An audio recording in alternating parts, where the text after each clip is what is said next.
आज भी मनुष्य गुलाम है। आज भी इंसान गुलाम है।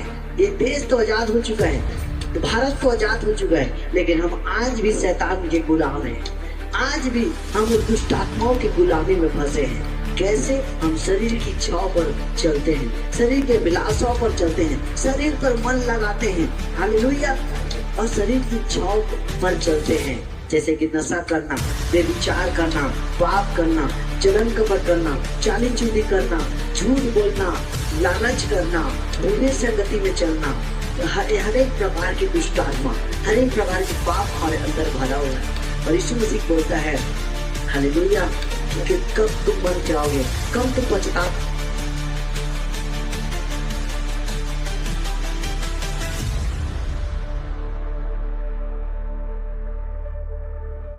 के दलदलों में थे, बीमारी के दलदल थे, वो गुलाम थे राजाओं का। यीशु मसीह दर्शन देकर मूसा को, प्रभु के दास को भेजा कि जो 400 वर्षों से मुझे जो पुकार रहे, 400 वर्षों से जो मुझे दुहाई दे रहे हैं, 400 वर्ष से रो रहे हैं, पीढ़ी दर पीढ़ी कट गया, उनका रोना खत्म दे रहे हैं। एक काम कर मूसा, मैं तुझे लाठी देता हूँ, उस लाठी में तुम्हें सामर्थ देता हूँ, मैं तुम्हें अधिकार देता हूँ, तू जा उस राजा से बात करना और राजा को बताना कि मेरे लोगों को तो छुड़ाने आया है। और राजा के पास वो गया मूसा, और मूसा ने ऐसी सामर्थ दिखाया, ऐसा पावर दिखाया कि राजा डर के उस इस्राएली लोगों को छोड़ दिया। हालेलुया। जो 400 वर्षों के गुलामी में थे, जो बंधनों में थे, जो काम करते थे खाना मिलता था, मार मार के काम होता था, इतना ईंटा पत्थर बनाते थे और तब खाना मिलता था। हालेलुया। जो 400 वर्ष का गुलामी एक झटका में टूट गया जब प्रभु के दास जब गया तो। Hallelujah, hallelujah. सुन रहे हो? वो गुलामी में थे और प्रभु ने मिस्र से उन्हें निकाल कर लेकर आया, समुद्र से भी पार कराया, जंगल में उन्हें खाना खिलाया, मन्ना बरसाया, और जंगल में उन्हें दुख और तकलीफ होने नहीं दिया। उस जंगल में भी उनका चप्पल भी नहीं फटा, जंगल में उनका कपड़ा भी नहीं फटा, क्योंकि परमेश्वर उनके साथ था, यहोवा उनके साथ था। मूसा जहां जहां 20 लाख लोगों को लेके जाता था, छांव उनके ऊपर रहता था, छांव, बादल के खंभे, बादल का छांव रहता था। वो जहां जाते थे आग का दीवार उनके साथ चलता था, लिखा है। हालेलुया। वो बीच समुद्र से पार करके रास्ता बन गया। हालेलुया। और प्रभु ने उन्हें निकाला, कहां से? गुलामी से। और क्यों निकाला उन्हें? क्योंकि वो आराधना नहीं कर पा रहे थे वहां पर। क्यों? बताओ क्यों निकाला यीशु मसीह? क्योंकि वो वर्शिप, क्योंकि वो आराधना नहीं कर पा रहे थे, क्योंकि राजा के गुलामी में थे और राजा वर्शिप करने, आराधना करने नहीं देता था। हालेलुया। और वो मनुष्य जो इस्राएली लोग थे, जो प्रभु के लोग थे, वो पाप के कारण गुलामी में चले गए थे। उनके वंशों के पाप, उनके पीढ़ी दर पीढ़ी के पाप, जैसे परमेश्वर ने जीवन जीने के लिए बोला था, जैसे आराधना करने के लिए बोला था, जैसे मुझे मन्नत देने के लिए बोला था, वो नहीं कर पाए। वो वाचा को तोड़ दी और उनके वाचा को तोड़ने के कारण वो गुलामी में चले गए राजा। हालेलुया। और प्रभु ने उन्हें छुटकारा दिया, छुड़ाया उस इस्राएली लोगों को। क्यों? ताकि मेरी उपासना जाके करो वहां। हालेलुया। आज भी मनुष्य गुलाम है, आज भी इंसान गुलाम है। ये देश तो आजाद हो चुका है, तो भारत तो आजाद हो चुका है, लेकिन हम आज भी शैतान के गुलाम हैं। आज भी हम उस दुष्ट आत्माओं की गुलामी में फंसे हैं।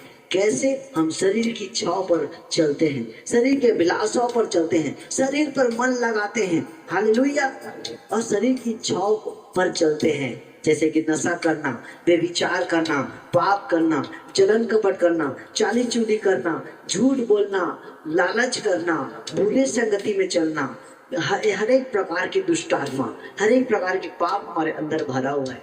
और यीशु मसीह बोलता है हालेलुया कि कब तुम मन जाओगे, कब तुम पछतावा करोगे। मैंने तुम्हें छुड़ाया है, मैंने तुम्हें निकाला है, तो तुम्हें आराधना करने के लिए निकाला है। हालेलुया। तो आज भी प्रभु हमें बोलता है, मैं तुम्हें छुटकारा दे दिया हूँ, मैं तुम्हें छुड़ा दिया हूँ, तुम मेरी आराधना करना। लेकिन आज भी लोग आराधना नहीं कर पा रहे, क्योंकि बाइबल में लिखा है पौलुस और सीलास दुख में भी थे, कष्ट में भी थे, समस्याओं में भी थे, फिर भी पौलुस और सीलास प्रभु के तरफ देख रहे थे। उस समस्या की तरफ नहीं देखे, उस प्रॉब्लम की तरफ, वो जेल में नहीं देख रहे थे, वो बंदी गृह में अपने समस्याओं को नहीं देखे, अपने प्रॉब्लम को नहीं देखे, लेकिन यीशु मसीह से प्रेम करते थे और बोले कि सब बातें मिलकर भलाई को उत्पन्न करता है। हालेलुया। हमारा दुख, हमारी प्रॉब्लम हमारे प्रभु से में जोड़ रहे हैं। और वो पौलुस और सिलास यीशु की आराधना करते आधा रात को जेल में, और बाइबल में लिखा है कि वो ऐसा बड़ा भूकंप आया कि उनके बंधन खुल गए, वो ताला खुल गया। हालेलुया। ऐसी आराधना की उन लोग उस प्रॉब्लम में भी, तो क्यों उनका जेल टूट गया था। हालेलुया। तो आराधना पहला स्थान है। बाइबल लिखा है कि आराधना करो ताकि बंधन टूट जाएगा। आराधना जो वर्शिप होता है, जब आराधना करते हैं हम तो बंधन टूटता है। वो बीमारी का, वो कर्जा का, वो निराशा का, वो उदासी का, वो पाप का, वो व्यभिचार का, वो सब प्रकार के मनुष्यों के साथ का बंधन टूटता है जब हम आराधना करते हैं। तो पहला स्थान है आराधना करना। हालेलुया। आपके जीवन में आराधना होना चाहिए। चलते फिरते, उठते बैठते, ट्रेन में, जहाज में, किसी भी जगह में भी आप वर्शिप कर सकते हो। जोर जोर से नहीं कर सकते, आत्मा में आराधना कर सकते हो, होठों से आराधना कर सकते हो, मुंह से आराधना कर सकते हो। हालेलुया। प्रभु के सुसमाचार को सुनाकर आराधना कर सकते हो। हालेलुया। किसी भी चीजों से आराधना करना है। तो पहला है आराधना, दूसरा है बाइबल को पढ़ना, तीसरा है प्रार्थना। हालेलुया। अगर तीनों चीज आपके अंदर है तो पिता, पुत्र और पवित्र आत्मा आपके अंदर आ जाएगा। और जब पिता, पुत्र, पवित्र आत्मा आपके अंदर आ जाएगा तो बाइबल लिखा है जब पवित्र आत्मा तुम पर आएगा तो तुम सामर्थ को पाओगे।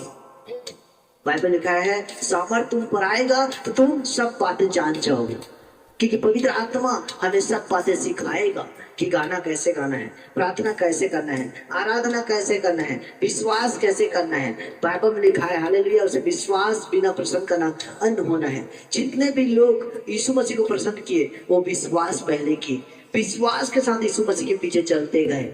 वो देखकर प्रसन्न नहीं किए, वो देखकर यीशु मसीह के पास नहीं गए, परंतु विश्वास से यीशु मसीह के पीछे गए। हालेलुया। हमें क्या करना है?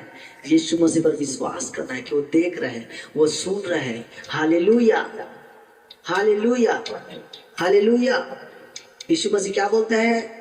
विश्वास और कर्म बहुत जरूरी है। हमें विश्वास भी करना है और हमें कुछ मिले चाहे ना मिले, हमें प्रभु की आराधना करना है। जब हम आराधना करेंगे तो बंधन टूट जाता है। हालेलुया। तो इसीलिए हम क्या करने आए?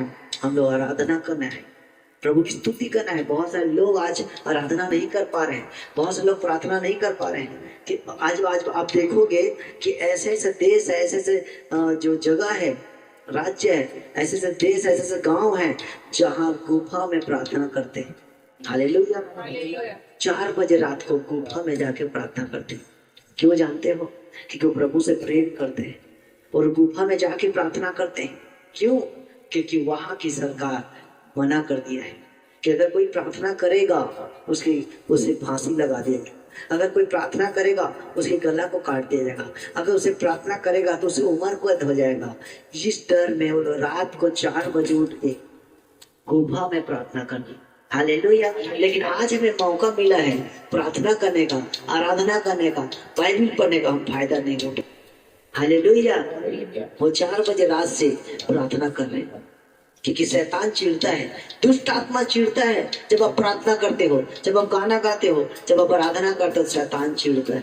Hallelujah, hallelujah, hallelujah. तो अभी प्रभु को हम धन्यवाद देते हैं कि प्रभु ने हमें सुंदर सा अवसर दिया कि हम प्रभु भोज को ले पाए। बाइबल में क्या लिखा है? मरकुस 16 उसका 16 अध्याय को जब पढ़ते हैं, हालेलुया, 16 अध्याय का 16 वचन को जब पढ़ते, बाइबल लिखा है कि विश्वास करने वालों के लिए सब कुछ हो सकता है। हालेलुया। जो कोई मन फिराए, जो कोई पश्चाताप करे और बपतिस्मा को ले, पानी में डूबे, हाँ, और अपना जीवन को प्रभु को दे दे, तो बाइबल लिखा है मैं पवित्र आत्मा से भरूंगा, हाँ, सामर्थ से भरूंगा और वो नया नया भाषा बोलेंगे, अन्य भाषा में प्रार्थना करेंगे। मैं उसे सामर्थ दूंगा, वो सामर्थ के काम को करेंगे, वो भविष्यवाणी करेंगे, मेरे नाम से दुष्ट आत्माओं को निकालेंगे, मेरे नाम से बड़े बड़े चिन्ह चमत्कार करेंगे अगर तुमने मन फिरा लिया और पश्चाताप कर लिया। हालेलुया। अगर हमने मन नहीं फिराया, पश्चाताप नहीं किया और आत्मा के अनुसार नहीं चले तो ये वाचा हमारे अंदर पूरा नहीं होगा। यीशु मसीह बोला सबको, पूरे वर्ल्ड को, पूरी सृष्टि को, सबको मैंने अधिकार दिया हूँ। बोलता है कि जो कोई मन फिराए, पश्चाताप करे, विश्वास करे और अंगीकार करके पानी में डूब के बपतिस्मा ले, हालेलुया, मेरे बेटी और मेरा बेटा बनो, बोलता है।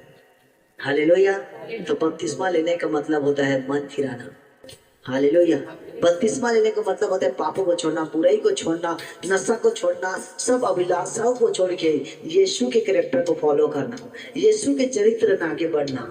बाइबल में क्या लिखा है? दूसरा कुरिन्थी उसका 11 अध्याय को जब हम पढ़ते हैं तो उसमें क्या लिखा है जानते हो? जब कभी तुम आपस में इकट्ठा होते हो, जब कभी तुम आपस में मिलते हो तो क्या करना? मेरी भजन कीर्तन करना, मेरी स्तुति करना। और उसमें लिखाया है हाँ कि हर एक लोग मिलकर इकट्ठा होकर मेरी प्रभु भोज को पीना। लिखा है हालेलुया।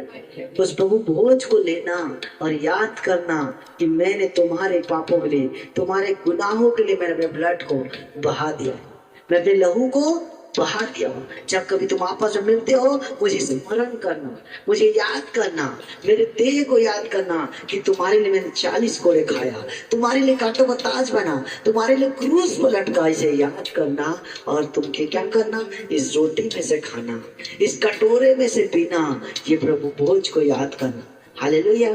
इसीलिए हम बहुत किस्मत वाले हैं कि यीशु मसीह ने बोलता है तुम अपने बुद्धि से, अपने ताकत से तुम्हारा उद्धार नहीं हुआ है, तुम्हारा सोना और चांदी से तुम्हारा उद्धार नहीं हुआ है, तुम्हारा उद्धार मेरे ब्लड से और मेरे लहू से हुआ है। बोलता हालेलुया। इसीलिए प्रभु का लहू हमारे सब पापों से बताओ शुद्ध करता है। यीशु का लहू क्या करता है? सारे पापों से, सारे अधर्मों से, सारे बीमारी से हमें पवित्र करता है, शुद्ध करता है। और किसी का लहू नहीं। हम अपने ताकत से हम पवित्र नहीं बन सकते, अपने बुद्धि से पवित्र नहीं बन सकते। यीशु का लहू हमें सब पापों से आजाद करता है। Hallelujah, hallelujah. इसीलिए एक वचन को हम पढ़ते हैं तो उसमें लिखाया है अपनी सारी चिंता यहोवा पर डाल दे। क्या लिखा है? अपनी सारी चिंता। पहला पत्रस उसमें लिखा है, देखिए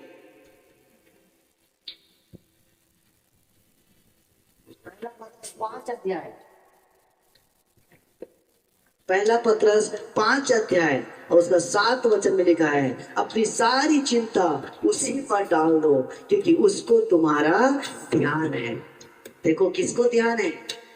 आप सोचते हो मैं ये करूंगा, मैं वो करूंगा, मैं यहाँ जाऊंगा, मैं वो करूंगा, और बाइबल बताती है तू अपनी समझ का सहारा ना ले पर तू संपूर्ण मन से यहोवा पर भरोसा लग। आज हम क्या करते हैं? अपनी बुद्धि को लगाते हैं, अपना ज्ञान लगाते हैं, अपना विवेक लगाते हैं, सुनो ध्यान से, अपनी ताकत को लगाते हैं। ऐसा करूंगा तो ऐसा होगा, वो ऐसा करूंगा तो शायद ऐसा हो जाएगा, शायद ऐसा करूंगा तो मैं आगे बढ़ूंगा, शायद ऐसा करूंगा तो मैं कुछ कर सकता हूँ। लेकिन बाइबल लिखा अपनी समझ की सहारा मत ले, अपने दिमाग को मत चला। परंतु क्या बोल रहा है? अपनी सारी चिंता उसी पर डाल दो। पहला पत्रस उसका 5 अध्याय 7 वचन में लिखा है अपनी सारी चिंता उसी पर डाल दो। उसी पर डालने का मतलब क्या बताऊं? अपना चिंता को उसी पर डालने को जैसे थोपना नहीं है। अपनी सारी चिंता उसी पर डाल दो, उसका मतलब प्रभु पर भरोसा करना, विश्वास के साथ चलना, जो वचन कहता है उसको फॉलो करना, जो वचन कहता है उसको मानना, उसके कैरेक्टर को फॉलो करना, उसके चरित्र को फॉलो करना, जो वचन सुनते उसे मानना ही अपनी सारी चिंता यहोवा पर डालना। अपनी सारी चिंता यहोवा पर डालने का मतलब क्या है? कि हालात और परिस्थिति कैसे भी हो, फूफी सुनो इधर, सो मत, हाल ऐसे टेक के रहोगे तो नहीं तो आएगा ना, टेको टाको मत, इसलिए बोलता हूँ। हालेलुया। अपनी सारी चिंता उसी पर डालने का मतलब क्या है? कि प्रभु को दे देना और अपना बुद्धि ना लगाना। हालेलुया। वेट करना, इंतजार करना ही अपनी सारी चिंता को देना है। हालेलुया। हालात परिस्थिति सिचुएशन कुछ भी हो, हालेलुया, आज कुछ नहीं दिख रहा है, 10 साल कुछ नहीं दिख रहा है, लेकिन एक दिन प्रभु सब कुछ देगा। आपको परीक्षा में पढ़ा रहा है, आपको परख रहा है, आपको चेक कर रहा है, आपको ना, आपको प्रभु आपको देने के लिए वेट कर रहे हैं। हालेलुया। बाइबल ने कहा आयुब ने एक भी गाली नहीं बका। आयुब के जीवन का अगर आप देखते हो तो बाइबल लिखा है कि आयुब के जैसे कोई भी धर्मी नहीं निकला, क्योंकि आयुब हर एक परिस्थिति में भी धन्यवाद देना नहीं छोड़ा। हालेलुया। क्या बोला? आयुब बोला प्रभु जो जो तूने दिया था तूने ले गया, तेरा नाम को महिमा मिली। अगर थोड़ा फूंसी मेरे अंदर आ गया है तेरी महिमा हो, अगर मेरे बच्चे लोग मर गए तेरी महिमा हो, मेरी बीवी छोड़ के चली गई तेरी महिमा हो, मेरा बिजनेस खत्म हो गया तेरी महिमा हो, तूने दिया था तूने ले लिया, बोला तेरी ही महिमा हो। जब सुख मेरा था तो दुख भी मेरा है बोला। उसने आराधना करना नहीं छोड़ा, उसने प्रार्थना करना नहीं छोड़ा, उसने धन्यवाद को देना नहीं छोड़ा। ये है सच्चा विश्वासी। लेकिन अगर आज हमारे पास 1 साल कुछ ना हो, 2 साल कुछ ना हो, अगर हमारे लाइफ में आशीष नहीं आता, हम बाइबल और प्रार्थना करना छोड़ देते हैं, आराधना करना छोड़ देते हैं, चर्च जाना छोड़ देते हैं, विश्वास करना छोड़ देते हैं। लेकिन यीशु मसीह ने बोला, आयुब के जैसा धर्मी कहीं मैं नहीं देखा हूँ। थोड़ा फूंसी आने के बाद भी क्या कर, धन्यवाद दे रहे। और धन्यवाद का मतलब बताऊं, प्रार्थना करना। उसने प्रार्थना करना नहीं छोड़ा। धन्यवाद का मतलब है उसने गाना गाना नहीं छोड़ा, आराधना करना नहीं छोड़ा। धन्यवाद का मतलब है चर्च जाना नहीं छोड़ा उसने। धन्यवाद का मतलब है पवित्र जीवन जीना नहीं छोड़ा आयुब ने।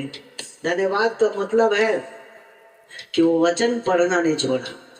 आज मुसीबत आता छोड़ देता। आगे आ जाओ, आगे थोड़ा आगे आगे आओ, बन नहीं रहे बैठते। सुनो ध्यान से, क्या लिखा है, आयुब की जैसे धर्मी मैंने कहीं नहीं देखा। हालेलुया। आज हम धन्यवाद देना भूल जाते हैं। जब परीक्षा आता है, जब मुसीबत आता है, जब समस्या आता है, हम धन्यवाद नहीं दे पाते। और बाइबल में लिखा है हाँ कि अपनी सारी चिंता यहोवा पर डाल दे, वो तुम्हारा ध्यान करता है। वो मतलब आपको ध्यान रखने की जरूरत नहीं है। एक माँ बाप को पता है कि मेरे बच्चों को क्या देना है। एक माँ बाप को पता है कि मेरे बच्चों को इंजीनियर बनाना है, डॉक्टर बनाना है, कितना प्रॉपर्टी रखना है, कितना पढ़ाना है, लिखाना है, कैसे घर बनाना है। बच्चा पैदा होने से पहले उसके लिए सारा चिंता माँ बाप करता है। प्रभु बोलता है मुझे सारा ध्यान है तुम्हारा।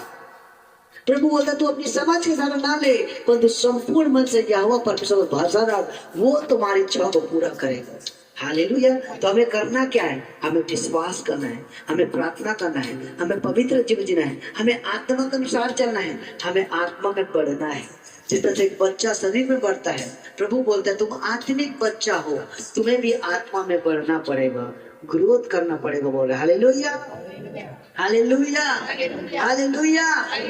और एक वचन और पढ़ते हैं, भजन यूहन्ना उसका 15 अध्याय उसके 4 और 5 को हम पढ़ते हैं। तुम मुझ में बने रहो तो मैं तुम में भी बना रहूंगा। क्या लिखा है, तुम मुझ में बने रहोगे तो मैं तुम में, बोलो, बना रहूंगा।